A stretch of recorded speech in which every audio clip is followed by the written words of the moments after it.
authorities from Michigan State University, law enforcement there, reporting that the threat is over. The suspect, they say, responsible for killing 3 people on campus several hours ago and injuring 5 others, that suspect, they say, took his own life. They say the threat is over. The shelter-in-place order that had been in effect in Michigan State University, that has been lifted. So that will be a relief to that community there. The tragedy, however, still remains. 3 people killed at different locations. 2 at one location in Berkey Hall, 1 at a nearby location at the Student Union. 3 fatalities in total right now, 5 others injured, transported to a local hospital. Some of them are now with life-threatening conditions. But the news you heard moments ago, this all developed so quickly. The threat is over. The suspect, they say, for whom they released photos just about an hour and a half ago, that suspect died in an encounter with police where he took his own life. My panel of experts and analysts back here now with me: Shimon Prokupecz, Andrew McCabe, Sean Turner, John Miller, Julia Kayyem. Thank you all for being here. John, you were the first to alert us to this encounter, which happened not even 1 hour ago, just a few minutes before midnight. You heard the authorities from Michigan State University tell us that the suspect were dead. Any details around the margins for how this encounter took place?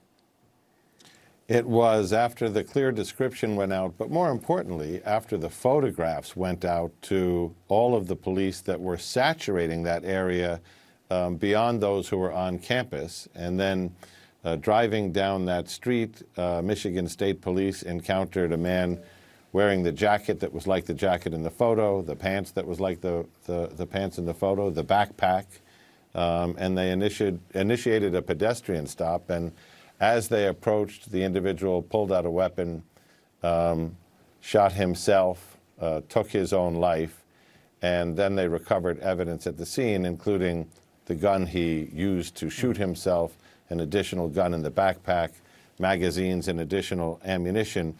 That tells us a lot. That tells us that this individual came prepared with multiple weapons and a large amount of ammunition to commit tremendous damage, which he did. So as on campus, the fear ebbs into sorrow for those who were wounded and lost, but also trauma for the students who have gone through this tonight on lockdown, hiding in closets, under desks in classrooms. We still have a lot of questions about the individual behind this shooting. Now that they have taken him into custody, now that he's taken his own life, that gives them a chance to go through that material. Does he have ID? Can they establish an association or a relationship with the school? Was he a student? Was he a former student? Ever an employee? Did he have a relationship with somebody at the school? All of those are going to be open questions that will help them go towards what was the motive for this horrific event. I will tell you this, John, and you know this from your own experience. When you find out what the motive is behind these shootings, if you find out, they never really add up to something that would make sense, given the carnage and the cost of these actions. And because the individual is now dead, learning that motive may not be apparent. It may be when they get the search warrant for the house, when they go through the computers, when they are able to, if they are able to, enter his phone and look for that reason. But again, this investigation now is to find answers, not to move towards a prosecution. And again, we don't know. It appears there's one individual. We don't know the identity of this suspect, do not know if this suspect is connected in any way with Michigan State University. We do know, as you say, when they do find a motive, we know it won't make sense because by definition, a mass shooting like this makes no sense. It can't make sense. Shimon Prokupecz, to you, just very quickly, it could have been, when you hear deaths in multiple locations, it gives you a sense of truly how terrifying this must have been. 3.5 hours of terror in what will now be, days, months, years of mourning. Right, and we also don't know. Some of the stuff that is kind of going through my head right now, listening to police, their talk is we don't know why he stopped, right? We don't know what happened. So he gets into the Union Hall. What happens there? We know there was a victim there. Why did he stop? Why did he leave? When you look at the photo, I'm still, the photo of him in what appears to be like a stairwell of one of the areas, it looks like he just easily walks in. Now, people have been saying to me, because I brought this up earlier, is like, how did he get inside? And so perhaps it's a public area, and so you could just walk in. So did he know where he was going? Was he targeting certain locations? Because he seemed to move through the area. So that's certainly something that I think is going to be important for law enforcement. Because also someone asked there, wisely, was there any affiliation to the school? And that's going to be the key thing right now for authorities certainly to figure out, John. We just don't know. Sean Turner, national security analyst and teacher at Michigan State University. I imagine some sense of relief at this point.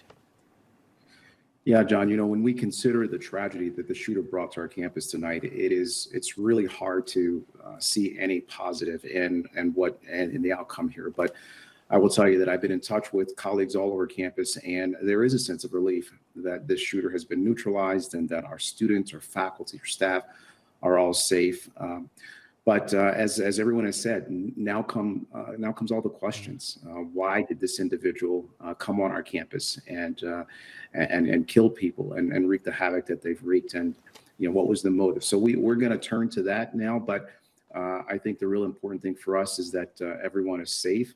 And tomorrow, we're gonna look to understanding the causal factors. I just to give you a sense, John, of this community, I've been in touch with professors this evening. It's almost 1 a.m, and they're still reaching out to their students to make sure they're okay. Just gives you a sense of what this community is. And they're going to need each other. You're all going to need each other in the coming days. Andrew McCabe and Julia Kayyem, 30 seconds to each of you. Andy, just first, what now? What's going on right now? Sure, John. So the FBI and their colleagues are going through the history of this person to try to understand what his motivations were, to try to understand what brought him to this moment in this community at this time. Michigan State, this community is struggling to understand why they are the latest in what is a uniquely American experience and understanding and experiencing a mass shooting in their midst. But it is the job for law enforcement to understand as much as they can about what brought this person to this moment and this mass shooting tonight. And we'll hear more about that, I think, in the future. And Julia Kayyem, again, we have about 30 seconds left. As this community mourns, what was learned here, do you think? Well, and that's going to be a huge part of it. We are all, I think, rightfully applauding the transparency of the police department, what they know, what they didn't know, the pacing, how quickly they came out, telling us when they're next going to come out. We know there's another press conference next hour. So what's happening back on campus is shelter, as I've been saying. These kids have been, as a lot of them have been out in the cold, or they ran out, get them back to as comfortable as they can, and then family unification. There are potentially unidentified victims, or at least the families, next of kin, have to be notified, but also lots of parents who, by all accounts from people I'm talking to there, are standing outside the university. They want to see their kids. They should see their kids. So you're going to see a lot of family unification, maybe kids leaving campus for a couple days while it's closed to go home to areas around Michigan and other areas where the kids are from. So that's essentially, the school is going to be very active for the next couple hours. Yeah, very active for the next couple hours. And again, the school and the community will be very much in pain for the next several months, if not years. Thank you all for being here.